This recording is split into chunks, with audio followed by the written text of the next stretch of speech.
Nintendo's release dates aren't as random as they sometimes appear. In fact, I have detected some surprising patterns that could be very relevant to forecasting future developments from Miyamoto's Mavericks. This reveals some very specific dates that they favour and some quite specific patterns that they return to time and time again. Regular viewers on this channel know I like a good data deep dive, and this one required quite a lot of analysis. So sit back and let's explore the science and the art of how Nintendo organises its game release dates. Okay, first things first, let's talk methodology. Nintendo generally likes to release on the same day of each week. For most of the Switch's lifespan it was a Friday, but recently they've shifted to Thursday. However, there are some occasions when they released at other times, usually digital drops which happen around the time of a direct. Therefore, to compare like with like, I've identified which week of the year each release takes place in. I have taken from a list of as many Switch games as I can find, and I am indebted to Parker Deal, formerly of the Absolutely Joyous Redirect channel, for sharing a core list of first-party titles which he was using for a separate project. However, I still managed to drop some from the list as I realised Pokken Tournament DX wasn't on the one list I analysed, and I can't say for sure there aren't others that are missing, so please shout if you notice a gap as we go along. Additionally, in a few cases there are choices to be made about which precise release dates to count.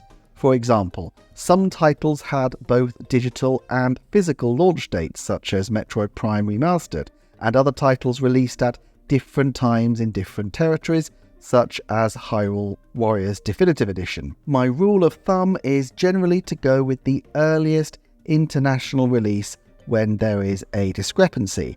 Particularly with the Warriors titles, these tend to release earlier in Japan than elsewhere, so both Hyrule Warriors Definitive Edition and Fire Emblem Warriors in 2017 had staggered release dates in Japan and the rest of the world. In these days of synchronous worldwide releases though, we don't have to worry about staggered release dates too much. I've also added in games that aren't strictly speaking Nintendo titles, but which seem to take key slots in their schedule as big-time Nintendo Switch exclusives. That includes obvious ones like Ubisoft's Mario + Rabbids titles, less obvious ones like the Switch-exclusive Octopath Traveler, and ones that are arguable, but I think very important landmark titles to the Switch, such as 2021's Monster Hunter Rise, where I think it's very clear if you look at the schedule that Nintendo make a big space so it didn't have any major titles launching on top of it. Finally, I'm only for now dealing with the Switch era and only Switch titles. I'm not counting 3DS or mobile releases in this time frame, not for the current time anyway. Okay, let's start by looking from a calendar viewpoint. If we work down each week of the year, some trends for release windows start to become much more readily apparent. Although the week numbers I'm using correspond to the calendar year, so week 1 is the first week in January and so on, I'm actually going to start in April because that is the beginning of the financial year. The Japanese financial year starts always on the 1st of April, and I believe a lot of the release strategies make more sense seen through the prism of the financial year than the calendar year. So the first week in April would be week 14 of the year, but Nintendo has never released a Switch game in this week during the generation.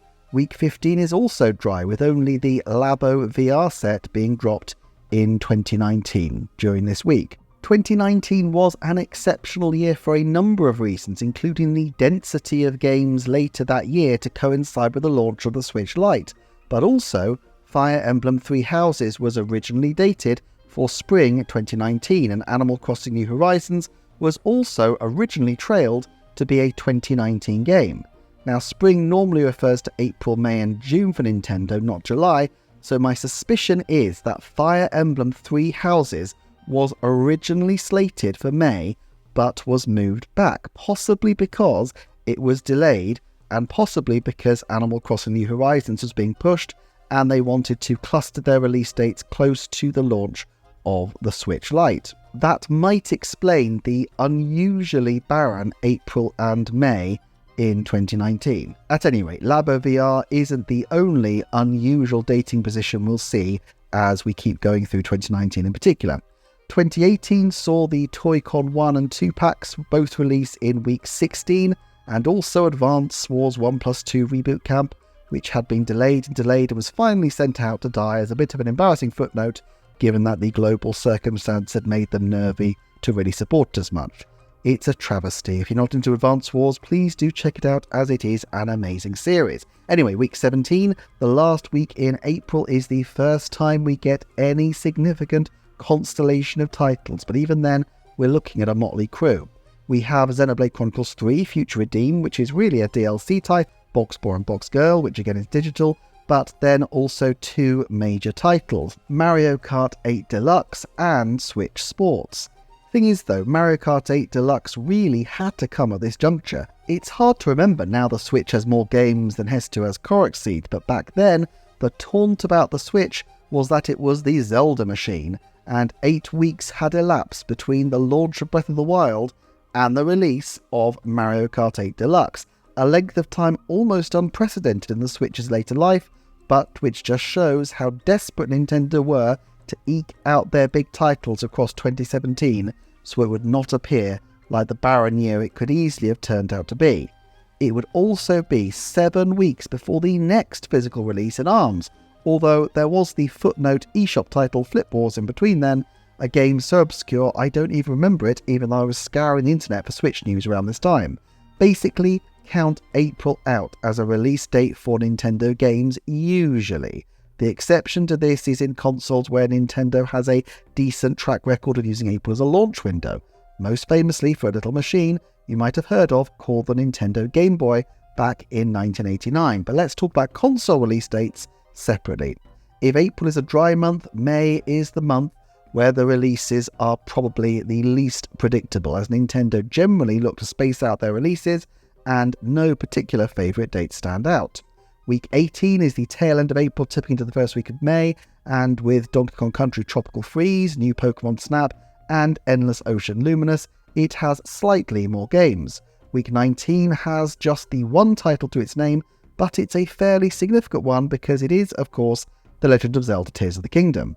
Week 20 is also a quiet one, with Flip Wars and the original 2 Famicom Detective Club ports launching this month, and then week 21 has just Miitopia in 2021 and the Paper Mario The Thousand Year Door remake in 2024. Then week 20 had Pokemon Quest and Xenoblade Chronicles Definitive Edition, although given that this title launched mid-pandemic, it was another 2017 style case of needing to release a big game but also wanting to wait as long as possible, with 10 weeks having elapsed since Animal Crossing New Horizons, saved only for Good Job's digital release. Now, if you're going to have a long pause, it's best to do it after a very major title like Breath of the Wild, an Animal Crossing New Horizons, or indeed a Mario Kart 8 Deluxe, and Nintendo does sometimes do this with its big games. For example, Tears of the Kingdom is followed by a 6-week wait. It makes sense not to crowd your wonderkind new title off the shelves too quickly. As we head into June though, the lineup of games is not any more auspicious, with week 23 giving us Sushi Striker, Clubhouse Games, and Mario Strikers Battle League. Then week 24 had ARMS, Cadence of Hyrule, and Game Builder Garage. The biggest certainty of anything in the spring quarter is a late June release, and although it varies as to whether this is in week 25 or week 26, the last or the penultimate week in June, every year from 2018 on has had one to its name.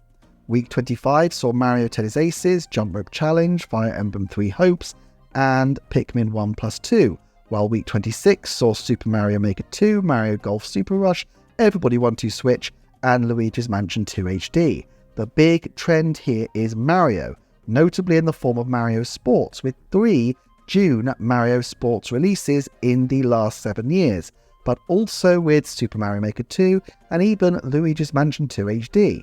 The end of June is the close of a quiet financial quarter, and so even though most of these aren't exactly the most high-profile Mario titles, they are still Mario titles, and can be more or less guaranteed a certain number of sales, which means they don't have to worry about the bottom falling out of their numbers in what is usually that quiet quarter.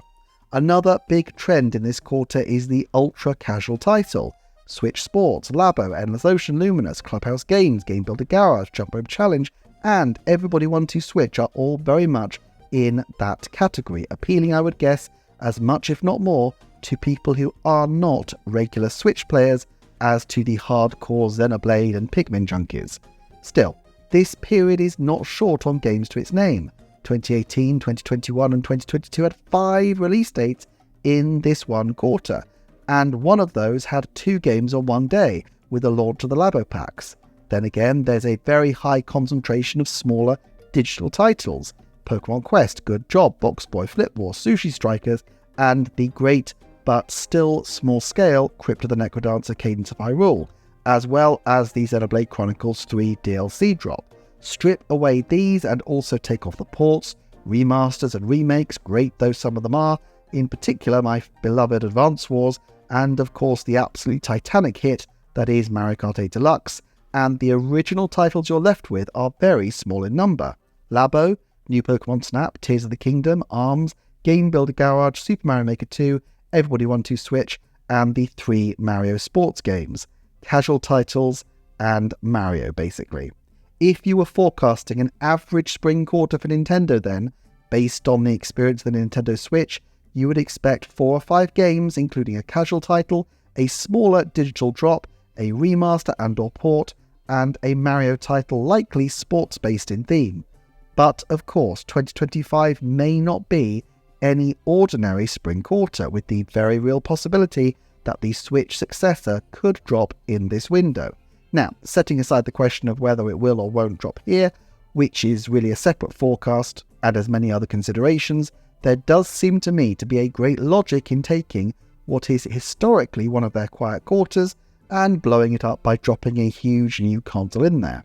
They kind of did a dry run of this in 2023, where they used the spring quarter to launch not just The Legend of Zelda Tears of the Kingdom, but also the Super Mario Bros. Movie, something which a year later caused people to panic when the year-on-year drop-offs, quarter by quarter, looked dreadful, but which actually mainly reflected just how incredible the quarter really was in 2023.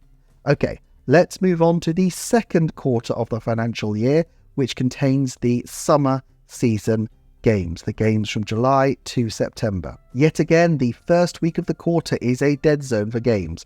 Not a single title released in the first week of July in any of the Switch's years, although to be fair, this is because they are almost always crowded out by releases at the end of June. Octopath Traveler and Captain Toad released concurrently in week 28. I must admit, I'd always remembered that Nintendo gave Octopath a bit of breathing room and a bit of focus, given that it's a Switch exclusive, but apparently not. In fact, not only did they not give it much space, but they actually scheduled Captain Toad on top of its release date. However, it is week 29 that is the magic one, with Splatoon 2, Paper Mario the Origami King, Zelda Skyward Sword HD, Pikmin 4, and Nintendo World Championships NES Edition all launching in this week, and Fire Emblem Three Houses and Xenoblade Chronicles 3 launching the subsequent week. Interesting thing about Three Houses and Xenoblade Chronicles 3, both moved dates relatively late on, with Three Houses planned for spring at least as late as the E3 2018 Direct, and Xenoblade Chronicles 3 originally slotted in for the September of 2022. However, what follows is the first major pattern we can detect, which is that Nintendo basically drops a big game in July and then takes off on holiday. I've mentioned in other videos that in Japan, companies often have to oblige employees to take holiday because the work culture is so strong, and so it's not unusual in August for companies to grind to a halt. Of course, it's not just Nintendo. They also have to think about their partners around the world, including distributors, advertisers, and so on. All of these people will be involved in making and manufacturing and producing and distributing games.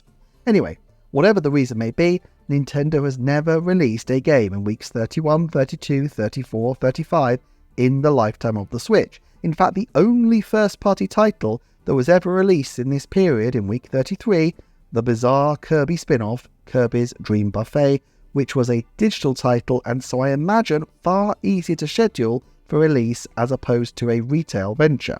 Now, I've talked before about how unlikely August games are, but actually, if you really look at the data, they're not that unlikely if you count the very last week of August. 3 times Mario plus Rabbids Kingdom Battle, which I know is technically a Ubisoft game, Astral Chain, and any of the Smiling Man Famicom Detective Club have we seen the end of August games appear. And although Mario plus Rabbids was published by Ubisoft, not Nintendo, I am sure Nintendo did have a big say in the scheduling. And unlike the case of Octopath, they did give it a clear run without dropping any of the other games from their first-party slate on top of the Rabbids. September is a strange month for Nintendo, but always has at least one, and sometimes more than one, release. Week 36, the first week in September, is, again, relatively dry except for Super Kirby Clash and one very significant title, Splatoon 3, in 2022. Then week 37 is a bit more popular for the Kyoto schedulers with Nintendo Labo Set 3, Xenoblade Chronicles 2, Dawn of the Golden Country, WarioWare Get It Together, and F-Zero 99, the latter another Nintendo Direct drop. But it's the third week in September where Nintendo has more momentum, with week 38 of the year bringing us one of my all-time favourites, Legend of Zelda Link's Awakening, and Super Mario 3D All-Stars, and week 39 giving us the Japanese release of 2017's Fire Emblem Warriors, as well as Kirby Fighters 2. A lot of releases, but no particular pattern it would seem. Although actually I think there is a bit of a pattern in there if you look backwards, but we'll get to that soon. So if you were predicting a summer quarter for Nintendo, all things being equal, you would expect a game mid-July, followed by a summer break, perhaps punctuated by only a digital release. Then things will pick up again either in the last week of August or any of the first 2 weeks of September. Only 2020 skipped a release in this window, which was understandable given the global circumstances, while 2023 had to its name only the drop of F-Zero 99, but that was enough to tide players over until the 4 titles that would be on the slate for October and November came out. With only 25 releases in this time period, this is Nintendo's quietest quarter on volume, but because of the big July games, and sometimes a significant September title as well, it makes an outsized impact on the Nintendo gaming calendar in terms of heavy hitters. What's particularly striking to me is that despite the Switch having a reputation, a justified reputation I think, for mainlining on ports and remakes, this quarter is almost exclusively free of that kind of tomfoolery. Skyward Sword HD, Link's Awakening and Super Mario 3D All-Stars are the only exceptions. But in Mario's case, you can't take the man's anniversary date away from him, and in the case of Zelda, well, it's Zelda. Even a remake has to count as an event title, especially one as luscious as Link's Awakening, which also, to be fair, helped launch the Switch Lite. Another minor trend is a small-scale Kirby spin-off. Kirby games are almost exclusively the preserve of the January to March quarter in recent years. I think I'm right in saying you have to go back to the Wii era to find a holiday season Kirby launch, but Dream Buffet, Kirby Fighters 2 and Super Kirby Clash all show that while February to March is usually their platform for big-time Kirby releases, August to September is a good time for their lower-key, downloadable titles. Quite why this might be, I'm not sure, and I would be interested to hear more from people more familiar with Kirby devs HAL Laboratories. I will get to deep diving HAL in due course, but to be honest, there's so much information about them, it makes for a very daunting research prospect, and so it may take a bit of time. Anyway, let's keep going with our calendar trawl and roll right on to the big one, quarter 3 of the financial year, which is also quarter 4 of the calendar year, including the Christmas sales period across much of the Western world. Now, I mentioned before that September would look different when we consider details later on, and here's what I mean. Whereas for the rest of the year, using the equivalent weeks of the year is perfectly fine, there is one date that warps all the others. The date is the American holiday of Thanksgiving, but I suspect it's less the date itself and more the Black Friday sales which follow, which have, as years gone by, become ever more explosive, a time for pre-Christmas gift giving. Therefore, I'm going to add a slightly different week counting metric to analyse the period between Nintendo's return from its holiday period at the end of August and Christmas. I'm going to use a T- set of dates, with T of course being the Thanksgiving week. I know keeping track of 2 metrics seems a lot, but I think it reveals something interesting about Nintendo's date selection methodology, so please do bear with me. So let's look at the countdown to Thanksgiving. September is broadly the same, but a couple of them slide into different week groups. T minus 13 weeks, you have Astral Chain and Emi the Smiling Man. T minus 12 weeks, Mario plus Rabbids Kingdom Battle and Super Kirby Clash. T minus 11 weeks, Splatoon 3 and WarioWare Get It Together. And T minus 10, Nintendo Labo 3, Torn of the Golden Country, F-Zero 99, Zelda Link's Awakening, Pokken Tournament, and Super Mario 3D All-Stars. Clearly a much fuller week. T minus 9 weeks, you have Kirby Fighters 2 and Zelda Echoes of Wisdom. T minus 8 weeks, Fire Emblem Warriors in Japan and Super Mario Bros. 40. T minus 7 weeks, Super Mario Party, Detective Pikachu, and Metroid Dread. Now, in the early to mid-October slot, we have a lot of Mario titles. T minus 6 week has The World End With You, Ring Fit Adventure, Mario Kart Live Home Circuit, and Super Mario Party Jamboree, while T minus 5 weeks has Mario plus Rabbids Sparks of Hope and Super Mario Brothership.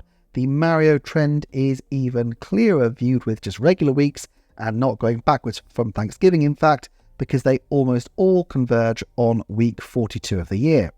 Ring Fit Adventure launched in this slot, but perhaps it's more significant for being another prime piece of Mario real estate, with Mario Kart Live Home Circuit, Mario plus Rabbids Sparks of Hope, Super Mario Bros. Wonder, and Super Mario Party Jamboree all hitting in week 42, and Super Mario Odyssey being in week 43. You have to imagine even Ring Fit might have made room for Luigi's Mansion 3 in this slot in 2019 if someone at Nintendo hadn't had the bright idea to put Luigi's Mansion 3 on the date of Halloween itself. Bayonetta 3's positioning in week 43 presumably also was to take advantage of the proximity to Halloween. Anyway, Thanksgiving week -4 has Super Mario Odyssey, Bayonetta 3, Luigi's Mansion 3, Pikmin 3 Deluxe, and Mario Party Superstars. T-3 is a little quieter with Sega's Mario and Sonic at the Olympics, the indie title The Stretchers, and this year's Mario and Luigi Brothership on the slate. T-2 weeks is almost completely empty, except, curiously, Pokemon Sword and Shield. In this case, what seems to have been important to the scheduling decision of Nintendo and the Pokemon Company was not the relative proximity to Thanksgiving, but the week of the year. Week 46 is the release of Pokemon Sword and Shield, Pokemon Let's Go Pikachu and Eevee, Pokemon Scarlet and Violet. However, in 2021, Pokemon Brilliant Diamond and Shining Pearl was released the week before Thanksgiving, which was calendar week 47. If I had to hazard a guess, they needed all the time they could get for Brilliant Diamond and Shining Pearl, whereas with Sword and Shield, they probably went for a day a year after the Let's Go titles and didn't try to squeeze it to as close as humanly possible to Thanksgiving. Another possibility with this year is that we know Animal Crossing was originally slated as a 2019 game, and this would have given a bit more of a gap for Pokemon to stand alone before they dropped Animal Crossing, potentially in that December. Honestly, that holiday quarter was packed enough already with Ring Fit Adventure, Luigi's Mansion 3, and Pokemon, as well as Mario and Sonic and the Stretchers. Can you imagine if they'd added Animal Crossing into the mix? To be fair, it might have been that they moved something out in trade, such as Mario and Sonic, but it would still have been an incredibly high-octane holiday season. Of course, Thanksgiving week itself doesn't have any releases, something obvious looking at our T- list, but not from the regular weeks of the year. It's also not a hard and fast rule for Nintendo not to drop anything on that week. They dropped the Nintendo DS on the world on the Tuesday before Thanksgiving back in 2004 after all. Still, the week after is a big one.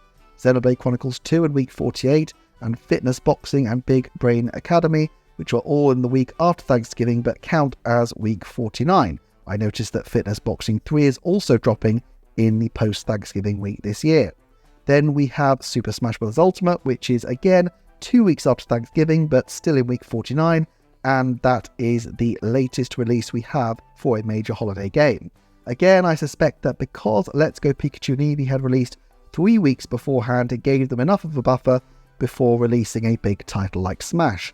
I think it's very interesting that the first two, and if my Animal Crossing New Horizon theory is right, 3 years of Switch all had very big titles dropping in the beginning of December, and I wonder if this is something that Nintendo might look to repeat.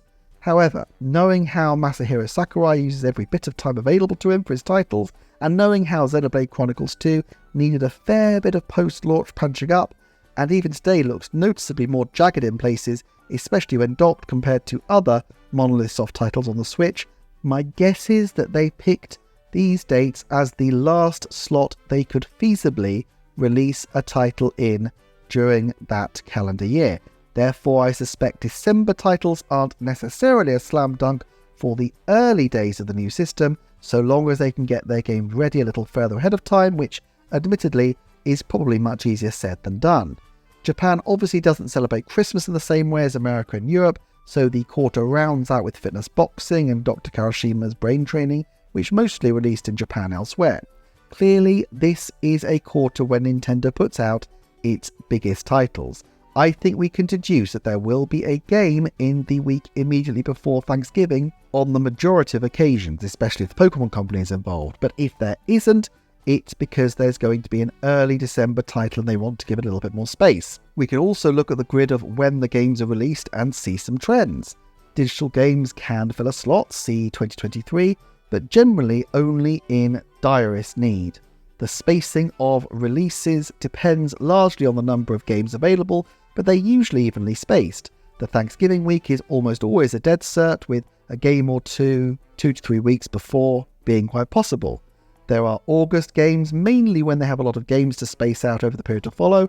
Sometimes particular dates cause adjustments, so Luigi's Mansion 3 and Bayonetta 3 hit the Halloween week. They're also willing to leave a big gap after their big hitting titles, so Mario Odyssey and Splatoon 3 both were able to have larger gaps after them. I'm not sure whether this is to prioritise time on the shelf or because it takes longer just to manufacture the number of cartridges they're putting out, and so they keep manufacturing them for a little bit longer, affecting the period in which they can start to make other first-party titles, although of course many more physical titles besides just the Nintendo first-party ones release every year, so I can't really see that would make a difference. And then we have that October week, which might as well be called Mario Week. So that's the biggest quarter of the fiscal year, but quarter 4, the January to March one, is usually quite a fun one as well. The earliest in the year Nintendo's released a game in this generation is the 11th of January, the release date for new Super Mario Bros. U Deluxe. Of course, there are some titles such as Fitness Boxing and Brain Training, which did release in early January in Western markets, but were late December titles in Japan. However, the most common release for a January game is Week 3, with Tokyo Mirage Sessions #FE Encore, Fire Emblem Engage, and Another Code Recollection, plus the forthcoming Donkey Kong Country Returns HD, all falling into Dear Old Week 3. Less common is Pokemon Legends Arceus' end of January release date in Week 4, and Metroid Prime Remastered's unusual digital drop before it released in Week 8 in North America and the week after in Europe as a physical copy. However, the favourite February release date is Week 7, which gives us Bayonetta 1+2, Tetris 99, Demon X Machina, Super Mario 3D World plus Bowser's Fury, and Mario vs Donkey Kong. Kirby's Dream Land Deluxe was a Week 8 title. Week 9 was big in 2017 because it launched the Switch, and also had Triangle Strategy in 2022. Pokemon Mystery Dungeon was a Week 10 launch, keeping with the trend of the Pokemon releases being a bit off-kilter for Nintendo, while Kirby, Star Allies and Bayonetta Origins Erasure of the Lost Demon were Week 11. However, Weeks 12 and 13, the penultimate and the last weeks of March, are by far the biggest weeks for game releases. Bayonetta Origins, the Japanese launch of Hyrule Warriors Definitive Edition, Animal Crossing New Horizons, Kirby and the Forgotten Land, and Princess Peach Showtime all launched in this window. For Week 13, we have Good Job and Monster Hunter Rise, which aren't physical Switch first-party releases. That just leaves Yoshi's Crafted World, and I suspect the reason that game was pushed was that they had delayed Fire Emblem 3 Hopes out of May and into July that year, leaving a massive hole in the spring quarter for that year. Putting Yoshi's Crafted World right at the very end of March helped at least a little bit in papering over those releases, while making sure that they did have a game to round out the financial year. Still, if we were coming up with an archetypal Switch release schedule, you'd have to say that game releases in weeks 3, 7 and 12 were to be expected, roughly the third week of each month. This is also the time of year, however, where we also see the biggest game droughts. Donkey Kong Country Returns HD is coming after a 10-week gap, or at least it would be if you don't count Fitness Boxing 3, which Nintendo is publishing in some territories. Otherwise, this is the longest game drought in the Switch's history, barring only the 11-week drought after Xenoblade Chronicles 2 and before Bayonetta 1+2, and drawing level with the drought before Super Mario 3D World plus Bowser's Fury. The former was in the early days of the Switch, where they were clearly trying to make their limited supply of ready-to-go games last as best they could, while the latter was in a pandemic year. If it's true that there was a delay for the Switch successor, then one piece of evidence could be this long gap. Alternatively, they may have something to slot into late November, although that likelihood seems to be diminishing fast. So, at the end of all this, what have we learned? I think there are patterns to be discerned in here, although not necessarily always obvious ones. I think Nintendo constructs its schedules backwards from key events, such as the end of July, which is the start of their holiday window, Thanksgiving week, and the end of their financial year in March. There are particular times of year that they like for different types of releases. Note the heavy preponderance of casual titles in April to June, the big Mario weeks in June and October, and the Pokemon titles in November. Generally, they like a 3-week gap between titles, but they can live with a 2-week gap during the busiest times of year. 4 to 5 week gaps are acceptable at certain times of year, and after big releases, then they can cope with a 6-week lull, although not always. It's curious that New Super Mario Bros. U Deluxe followed so soon after Super Smash Bros. Ultimate, and it fits a pet theory I have that New Super Mario Bros. U Deluxe was an emergency title for 2018 in case Super Smash Bros. Ultimate needed additional time and had to be pushed into 2019.